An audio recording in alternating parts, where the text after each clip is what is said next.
రావు గారు, ఇప్పుడు దేశవ్యాప్తంగా ఒక చర్చ జరుగుతోంది. శుభాంశు శుభమస్తు అంటున్నారు. అంటే ఏ లక్ష్యంతోనైతే అంతరిక్షంలోకి వెళ్తున్నాడో అంతా జరగాలి అన్నట్టుగా ఒక రకమైన హైప్ క్రియేట్ అయిపోయింది. దాదాపు ఇస్రో దీనికి 550 కోట్లు ఖర్చు చేస్తుందన్న అంశం ఒకటైతే, డైరెక్ట్గా అంతరిక్షంలోకి వెళ్ళడం ద్వారా ఏం జరగబోతుందన్న ఒక ఆసక్తి అందరిలోనూ ఉంది. దేశవ్యాప్తంగా ఈరోజు సోషల్ మీడియాలో కూడా ట్రెండింగ్లో శుభాంశు శుక్లా పేరు అంటే హ్యాష్ ట్యాగ్ అనేది అంత ట్రెండింగ్గా ఉందంటే ఎంత ఉత్సాహంగా అందరూ చూస్తున్నారు అనేది. ఎందుకింత ఉత్సుకత ఏర్పడింది, ఎందుకింత ఆసక్తికరమైన చర్చ జరుగుతోంది, ఏంటి సార్ అసలు ఇందులో ఏంటి మెయిన్? శుభాంశు శుక్ల అంతరిక్షంలోకి చేయబడ్డారు. అంతరిక్షంలోకి తీసుకువెళ్ళబడిన రాకెట్ పేరు Falcon 9 block 5. Dragon crew module ద్వారా అంతరిక్షంలో ప్రవేశపెట్టబడ్డారు. ఆయనతో పాటు ముగ్గురు సహా యాత్రికులు ఉన్నారు. అందులో ముఖ్యంగా కమాండింగ్ అనేది చాలా ఇంపార్టెంట్. ఈ కమాండర్గా ఉన్న వ్యక్తి ఎవరు అంటే పెగ్గి. ఆమె దాదాపు 64 సంవత్సరాలు, 675 గంటలు రోదసీలో పనిచేసి ఉంది ఆవిడ. ఆ తర్వాత 10 సార్లు స్పేస్ వాక్ చేసి ఉంది. అందులో 60 గంటల అనుభవం ఉంది. కాబట్టి స్పేస్లో ప్రవేశించబడినటువంటి డ్రాగన్ క్యాప్సూల్ నడపటంలో కానీ, ఆ తర్వాత ఐఎస్ఎస్కి అనుసంధానం చేయటంలో కానీ ఇంత ఎక్స్పీరియన్స్ కలిగిన కమాండర్ ద్వారా శుభాంశు శుక్లా వెళుతున్నారు. కాబట్టి అన్ని శుభ అంశాలే మనకు లభిస్తాయి. ఆ అంశాలు ఏమేమిటి అని అనుకుంటే, మొట్టమొదటి అంశం రాకెట్ ద్వారా కక్షలో ప్రవేశపెట్టబడడం. అది దిగ్విజయంగా జరిగింది. అందువల్ల మీరు అన్నట్టు హ్యాష్ ట్యాగ్ పేరు మీద ఇంత ఉత్సుకత, ఆ తర్వాత ఏం చేయబోతున్నారు అనేటువంటి ఆసక్తి మన భారతదేశం ప్రపంచవ్యాప్తంగా ఉంది. ఆ ఉత్సుకతకు సంబంధించిన విషయాలు తర్వాత జరగబోతుంది ఏంటి అని తెలుసుకోవాలి అంటే, మొట్టమొదటిది కక్షలో ప్రవేశపెట్టబడినప్పుడు వీళ్ళు ఎక్కడున్నారు. కక్షలోకి ప్రవేశపెట్టబడినప్పుడు 413 కిలోమీటర్ల ఎత్తులో భూమధ్య రేఖకి 51 డిగ్రీల ఇంక్లినేషన్ అంటారు, అంటే ఏటవాలు ఆర్బిట్లో, సర్క్యులర్ ఆర్బిట్లో ఉన్నారు. ఈ సర్క్యులర్ ఆర్బిట్లో ఒక చుట్టూ తిరగటానికి, భూమి చుట్టూతా ఒక చుట్టూ తిరగటానికి 91 నిమిషం పడుతుంది, అంటే గంటన్నర. ఈ గంటన్నరలో ఎంత దూరం ప్రయాణం చేస్తారు అంటే, దాదాపు ఆ సర్క్యులర్ ఆర్బిట్ యొక్క పెరిమీటర్ ఎంత అంటే 42,400 కిలోమీటర్లు. గంటన్నరలో. ఈ గంటన్నరలో ఒక సూర్యోదయం, ఒక సూర్యాస్తమయం చూస్తారు.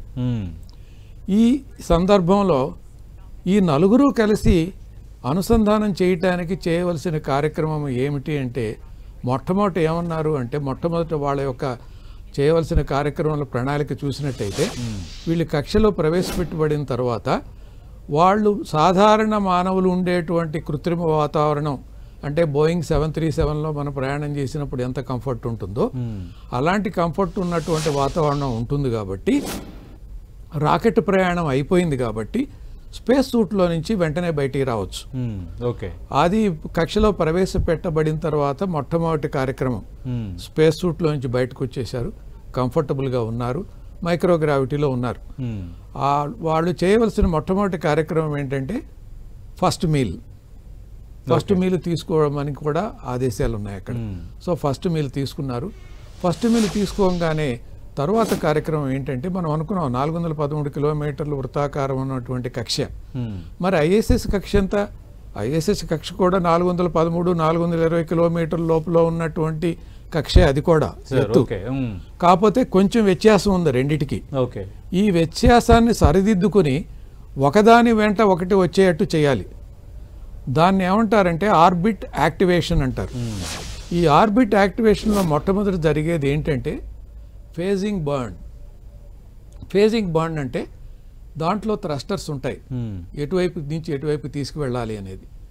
ఆ థ్రస్టర్స్ ఫైర్ చేసి కొన్ని నిమిషాల పాటు, అవసరమైతే 10 నిమిషాలు 15 నిమిషాల పాటు ఇది ఎంత శక్తి ఇచ్చింది, ఎంత అదనంగా వెలాసిటీ వచ్చింది, ఆర్బిట్ కరెక్షన్ ఎంత జరిగింది అనేది చూడాలి. ఆ చూడటానికి కొంత వ్యవధి పడుతుంది. ఇది చూడాలంటే ఎవరు చూస్తారు అని అందరికీ అనుమానం రావచ్చు. ఇది ఒక కక్ష తిరగటానికి 90 నిమిషాలు అనుకున్నాం, అంటే భూమి చుట్టూతో తిరగటానికి 90 నిమిషాలు. ఇది భూమి చుట్టూతో తిరుగుతున్నప్పుడు భూమి మీద ఉన్నటువంటి టెలిమెట్రీ ట్రాకింగ్ కేంద్రాలు ఉంటాయి, సార్ గ్రౌండ్ స్టేషన్స్ అంటాం మనం. ఈ గ్రౌండ్ స్టేషన్లోకి విజిబిలిటీ జోన్లోకి వస్తుంది. కొన్ని గ్రౌండ్ స్టేషన్లను ఎన్నుకుంటారు నాసా వాళ్ళు, ఇస్రో వాళ్ళు, యాక్సియం వాళ్ళు కలిపి. ఈ ఎన్నుకున్న గ్రౌండ్ స్టేషన్స్ పరిధిలోకి వచ్చినప్పుడు దాదాపు హొరైజన్ నుంచి పైకి వచ్చి మళ్ళీ హొరైజన్కి దిగిపోవటానికి 12 నుంచి 14 నిమిషాలు మనకు కనపడుతుంది. ఆ 12 నుంచి 14 నిమిషాల్లో ఆ గ్రౌండ్ స్టేషన్లో వచ్చిన డేటాని ఆర్బిట్ డిటర్మినేషన్ చేసి ఇది ఆర్బిట్ అని అంటారు. ఈ ఆర్బిట్లో ఉండటం వలన మనం ఐఎస్ఎస్ దగ్గరికి వెళ్ళడానికి ఇంకా చేయవలసిన కార్యక్రమాలు ఏంటి అని నిర్దేశించడానికి ముందు ఆర్బిట్ అనేది చాలా యాక్యురేట్గా ఉండాలి. ఎంత యాక్యురేట్గా ఉండాలంటే లెస్ దాన్ సబ్మీటర్ యాక్యురసీలో తీసుకొస్తారు. ఇది ఒక్కసారి ఆర్బిట్ డిటర్మినేషన్ చేస్తే చాలదు. మనం అనుకున్నాం కదా 12 నిమిషాలు 90 నిమిషాల్లో 12 నిమిషాలే కనపడుతుందని. ఆ తర్వాత రెండో గ్రౌండ్ స్టేషన్కి రావచ్చు, వేరే చోట ఉన్న చోట. అక్కడ కూడా ఒకసారి ట్రాకింగ్ చేసి ఈ రెండు ఒకే ఆర్బిట్ని చూస్తున్నాయా లేదా అని నిర్ధారిస్తారు. నిర్ధారణ అయిన తర్వాత ఆ లోపల ఉన్నటువంటి పరికరాలను ఎలా అందిపుచ్చుకోవాలి, ఆ తర్వాత అనుసంధానం చేయడానికి కావాల్సిన పరికరాలన్నీ రెడీగా ఉన్నాయా, ఒకసారి అన్ని స్విచ్ ఆన్ చేసి చూసుకుంటారు. అంతా బాగున్నది అనుకున్నప్పుడు ఆ తర్వాత ఈ యొక్క ఐఎస్ఎస్ వెనకగా వెళ్ళాలి. క్లోజెస్ట్ అప్రోచ్కి తీసుకురాబడతాయి. ఈ క్లోజెస్ట్ అప్రోచ్కి తీసుకురావడానికి కూడా మళ్ళీ థ్రస్టర్స్ ఫైర్ చేస్తారు. దాన్ని కూడా ఫేజింగ్ బర్న్ అని అంటారు. ఫేజింగ్ బర్న్ అయిన తర్వాత ఈ క్లోజెస్ట్ అప్రోచ్ 10 కిలోమీటర్లు, 5 కిలోమీటర్లు, 3 కిలోమీటర్లు, ఆ తర్వాత 1 కిలోమీటర్, 500 మీటర్స్, 50 మీటర్స్, అది స్టాప్ అండ్ ప్రొసీడ్. అవి స్టేజెస్ అనమాట. ఇది క్లోజెస్ట్ అప్రోచ్. ఇది అప్రాక్సిమేట్గా చూడటానికి వీల్లేదు, కరెక్ట్ అంటే కరెక్ట్గా ఉండాలి. అది సమీపానికి వచ్చినప్పుడు 10 కిలోమీటర్ల సమీపానికి వచ్చినప్పుడు ఈ యొక్క డాకింగ్ చేయడానికి వీలైనటువంటి పరికరాలు ఉంటాయి. ముందు మీరు డ్రాగన్ క్యాప్సూల్ కనుక చూసినట్టయితే నోస్కోన్ తెరిచే ఉంటుంది, ఆర్బిట్లోకి వెళ్ళినాక తెరిచి ఉంటుంది. ఆ తర్వాత ఫ్రంట్ రిమ్ కనపడుతూ ఉంటుంది. ఈ రిమ్కి అక్కడ ఉన్న లీవర్స్ ఉంటాయి. ఆ లీవర్స్ కౌంటర్ లీవర్స్ ఐఎస్ఎస్ వైపు ఉంటాయి. ఈ రెండు అనుసంధానం పడాలి. ఆ లీవర్ నంబరు చుట్టుపక్క పరిధి చూసినట్టయితే 12 నుంచి 14 ఉంటాయి. అవి ఒకదానికొకటి మేట్ అవ్వాలి. ఆ మేట్ అవ్వాలంటే యాక్యురేట్గా ఒకదాని ఇంకోటి చూస్తున్నాయా లేవా అని చూడాలి. దానికోసం లేజర్స్ వాడతారు. ఆ తర్వాత విజువల్ కెమెరాస్ ఉంటాయి. ఆ తర్వాత ప్రాక్సిమిటీ ఎస్టిమేషన్ చేస్తారు. అంటే ప్రాక్సిమిటీ ఎస్టిమేషన్ దాదాపు మిల్లీమీటర్ వరకు చేస్తారు. ఈ ప్రాక్సిమిటీ ఎస్టిమేషన్ జరిగిన తర్వాత అనుసంధానం పడటానికి నిర్ణయం తీసుకుని క్రమేణా స్లోగా మూవ్ చేసి అనుసంధానం అవుతుంది. ఇప్పుడు మనం అనుకున్నాం డ్రాగన్లో వాతావరణం ఉంది, మనుషులు నివసించే వాతావరణం ఉంది, ఐఎస్ఎస్లో మనుషులు నివసించే వాతావరణం ఉంది. ఈ రెండింటి మధ్య ఒకేసారి ఛాంబర్లో తీసుకెళ్లకుండా ఒక ఎనెక్స్ ఉంటుంది, ఒక ఎనెక్స్ ఛాంబర్. ఎనెక్స్ అంటే ఏంటి, మనం చాలా ఇళ్లలో కానీ లేకపోతే హోటల్ సూట్స్లో కానీ వెళ్ళి చూసుంటాం. ఫ్రంట్ రూమ్ ఒకటి ఉంటుంది, అక్కడ లగేజ్ అంతా వదిలేస్తాం, తర్వాత లోపలికి వెళ్తాం. అది ఎనెక్స్ అంటారు. ఎనెక్స్ కూడా మనకి వాతావరణం, మనుషులు నివసించే వాతావరణమే ఉంటుంది. సో కాబట్టి ఎప్పుడైతే ఈ అనుసంధానం బాగా జరిగిందో సీల్ చేస్తారు. బయట వాక్యూమ్ ఉంటుంది. ఈ లోపల ఉన్నటువంటి మనుషులు నివసించే వాతావరణం బయటికి లీక్ కాకూడదు. అప్పుడు వాక్యూమ్ అంతా లోపలికి వచ్చేస్తుంది. అది ఎంత బాగుంది అనుకున్నప్పుడు ఫ్రంట్ డోర్ ఓపెన్ చేసి ఈ ఎనెక్స్ రూమ్లోకి వెళ్తారు. ఆ తర్వాత ప్రెషరైజ్ చేస్తారు. ఈ ఎనెక్స్ రూము డ్రాగన్ ఒకే ప్రెషర్లో ఉండాలి. ఈ రెండు అయిన తర్వాత అంతా బాగుంది అనుకుంటే డ్రాగన్ని సేఫ్ మోడ్లో పెట్టాలి. ఆ తర్వాత ఛాంబర్లోకి వెల్కమ్ చేయడానికి ఆల్రెడీ 7 ఉన్నారు. వాళ్ళంతా వెయిట్ చేస్తుంటారు. వీళ్ళిద్దరూ అనుకున్న ప్రకారం ఒకళ్ళ తర్వాత ఒకళ్ళు దాంట్లోకి ఎంటర్ అవుతారు. ఇది ప్రక్రియ. దీనికి దాదాపు 28 గంటలు పడుతుంది. రేపు బహుశా సాయంకాలం 4:30 ఆ ప్రాంతాల్లో. అదే సార్, కరెక్ట్ గా అంటే మనం ఇప్పుడు డిస్కస్ చేస్తున్నాం, కరెక్ట్ ఈ టైంకి ప్రొసీజర్ నడుస్తుంటది. అప్పుడు డాకింగ్ జరుగుతూ ఉంటుంది. అందరూ వెల్కమ్ చేయడానికి రెడీగా ఉంటారు. అప్పుడు డాకింగ్ ప్రక్రియ పూర్తయినట్లు ఈ యాత్రికులు 4 దాంట్లో చేరినట్టు అనుకోవచ్చు. సో ఇదంతా జరుగుతుంది. రైట్, ఖచ్చితంగా. ఆ తర్వాత ఏం జరుగుతుంది అని కూడా మనం మాట్లాడదాం. శేషగిరిరావు గారు, ఇక్కడ ఆల్రెడీ యాక్చువల్గా గగన్యాన్ కోసమని ఫస్ట్ ఈయన్ని సెలెక్ట్ చేశారు, శుభాంశు శుక్లాని. అంటే ఇప్పుడు మొన్న సునీత విలియమ్స్ వాళ్ళందరూ వెళ్ళటము, కొన్ని అనివార్య కారణాల వల్ల అక్కడ కొందరు ఉండిపోవటం, ఆ డిబేట్లు కూడా మనం మాట్లాడుకున్నాం చాలా సందర్భాల్లో. అంటే దానికి దీనికి తేడా ఏంటి? ఇప్పుడు ఈ 16 రోజులు అంటున్నారు కదా, 16 రోజుల్లోనే పర్ఫెక్ట్గా అనుకున్న లక్ష్యాలన్నీ నెరవేరిపోతాయా? అంతా పర్ఫెక్ట్గా జరిగేటట్టుగానే ఏర్పాట్లు ఉన్నాయా? పర్ఫెక్ట్గానే ఏర్పాట్లు ఉన్నాయని అనుకోవటానికి 100% మనం అనుకోవచ్చు. కారణం ఏంటంటే సునీతా విలియమ్స్ను బోయింగ్ వాళ్ళు పంపించినప్పుడు ఆ మానవ సహిత యాత్రలో మొట్టమొదటిసారి బోయింగ్ వాళ్ళ ప్రయత్నం అది. ఇదే డ్రాగన్ కనుక తీసుకున్నట్టయితే ఇది 40 సార్లు అనుసంధానింపబడి తీసుకురాబడింది. ఓకే, అంత హిస్టరీ ఉంది దీనికి. అదే కాకుండా వీటికి సంబంధించిన డ్రాగన్లో 2-3 రకాలు ఉన్నాయి. కార్గో డ్రాగన్ ఉంది, అండ్ యాత్రికులను తీసుకెళ్ళడానికి మనం డ్రాగన్ 10 వాడారు, అది కూడా ఉంది. ఇవి కూడా అనేక సార్లు అనుసంధానింపబడి వెనక్కి తీసుకురాబడ్డాయి. ఈ ప్రక్రియలో ఉన్నటువంటి క్లిష్టతరమైన విషయాలు చూసినట్టయితే మొట్టమొదటిది డాకింగ్ ఇందాక మాట్లాడుకున్నాం, సురక్షితంగా జరిగిపోతుంది. డాకింగ్ అయిన తర్వాత ఈ ప్రయోగాలన్నీ చేసిన తర్వాత అన్డాకింగ్ ఇందాక అనుకున్నాం మనం. ఈ డాకింగ్ అయిన తర్వాత ఇది సేఫ్ మోడ్లో ఉంటుంది, ఆ తర్వాత మళ్ళీ యాక్టివ్ మోడ్లో తీసుకొచ్చిన తర్వాత అన్ని థ్రస్టర్స్ బాగా పనిచేస్తున్నాయో లేదో తెలుసుకున్న తర్వాత అన్డాక్ చేయాలి 14 రోజుల తర్వాత. ఈ అన్డాకింగ్లో కూడా ఎటువంటి ప్రాబ్లం లేదు, ఎందుకంటే ప్రీడిగ్రీ ఉంది.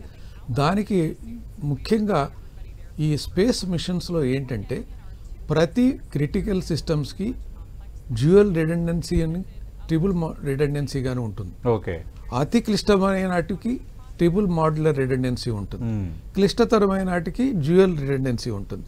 అందులో ఏ ఒక్కటి పని చేసినా సరిపోతుంది. ఇప్పుడు ఈ డ్రాగన్ 40 సార్లు ప్రయోగించిన హిస్టరీ తీసుకుంటే ఎటువంటి రిడెండెన్సీ వాడకుండా డైరెక్ట్గా అనుసంధానింపబడి తీసుకురాబడింది. అదేవిధంగా చూసినట్టయితే అన్డాక్ అయిన తర్వాత డీప్ బూస్ట్ ఫేజ్ అంటారు. ఈ డీప్ బూస్ట్ ఫేజ్లో ఏం చేస్తారంటే వేగం తగ్గించాలి. 7.6 km/s దగ్గర నుంచి దాదాపు ముందు 5 కిలోమీటర్లు, తర్వాత 3 km/s అలా తీసుకురావాలి. దాన్ని డీ బూస్ట్ ఫేజ్ అంటారు. ఈ డీ బూస్ట్ ఫేజ్లో రివర్స్ డైరెక్షన్స్లో థ్రస్టర్స్ ఫైర్ చేస్తారు. అందువలన వేగం తగ్గుతుంది మీకు. ఈ థ్రస్టర్స్ కూడా అనేక సార్లు ప్రయోగించబడ్డాయి, ఒకసారి కాదు 2 సార్లు కాదు. అదైన తర్వాత డ్రోగ్ పారాచూట్లు ఒక 3 కిలోమీటర్ల రేట్లో వచ్చినాక డ్రోగ్ పారాచూట్లు తెలుసుకుంటాయి. అదేంటంటే క్రమేణా వేగం తగ్గించుకుంటూ వచ్చి ఒక 1 కిలోమీటర్ 800 మీటర్స్ ప్రాంతంలో మెయిన్ పారాచూట్స్ తెరుచుకుని ఆ తర్వాత క్రమేణా సముద్రంలో స్ప్లాష్ అవుతుంది. ఇవన్నీ దాదాపు 40 సార్లు చేసి ఉన్నారు. ఇదే కాకుండా 16 రోజుల తర్వాత జరిగే ప్రక్రియ తిరిగి వస్తున్నప్పుడు ఇవన్నీ చేసి ఉన్నారు. ఆ తర్వాత ఇవి తీసుకురావడానికి ఉపయోగించేవన్నీ ఈ టెస్టులకి అన్నిటికీ టెస్ట్ చేయబడి క్లియర్ చేయబడింది. సో కాబట్టి ఇన్నిసార్లు ప్రయోగంలో అనుభవం ఉంది. ఈ ప్రస్తుతం ఉపయోగించేటువంటి పారాచూట్లు కానివ్వండి, డీబూస్ట్ ఫేజ్ థ్రస్టర్స్ పర్ఫెక్ట్ గా మిషన్ పూర్తవుతుంది. అందువల్ల సునీతా విలియమ్స్ కి దీనికి తేడా అదనమాట. మనం ఎటువంటి అనుమానం పెట్టుకోక్కర్లేదు. రైట్, మీరు అన్నట్టుగా ఇది నిజంగా మైల్ స్టోన్ గానే నిలిచిపోవాలి, రేపంతా సవ్యంగా జరగాలి. మీరు అన్నట్టుగా ఆ తిరిగి ప్రయాణంకి సంబంధించి కూడా ఎలాంటి సమస్యలు ఉండవు. ఎందుకంటే ఈ మిషన్కి సంబంధించి ప్రొఫైల్ చాలా బలంగా ఉండటం, అన్ని ఏర్పాట్లు ఉన్నాయి కాబట్టి అనుకున్న లక్ష్యం సాధన దిశగా అడుగు పడాలి. అలాగే అంతరిక్షంలో జీవనానికి ఇంకెంతో దూరం లేదు అన్న ఒక భావన శుభాంశు వెనక్కి వచ్చి మనకి ఒక ధైర్యాన్ని అయితే ఇవ్వాలని మనం ఖచ్చితంగా కోరుకుందాం శేషగిరిరావు గారు. అనుమానమే లేదు. రైట్, థ్యాంక్ యూ శ్రీకాంత్ గారు, థ్యాంక్ యూ శేషగిరిరావు గారు. అందుకే మనందరం మేము పెట్టిన టైటిల్ కూడా అదే, శుభాంశు శుభమస్తు. అంటే ఆయన కానీ ఆయనతో ఉన్న మొత్తం బృందం కానీ చాలా కరెక్ట్గా రావాలి, అంటే ఎలాంటి సమస్య లేకుండా శుభ అంశాలకి నాంది పలుకుతారు. అబ్సల్యూట్లీ రావాలి, అలాగే అనుకున్న లక్ష్యాలు కూడా సాధించాలనేది 10 టీవీ ఉద్దేశం.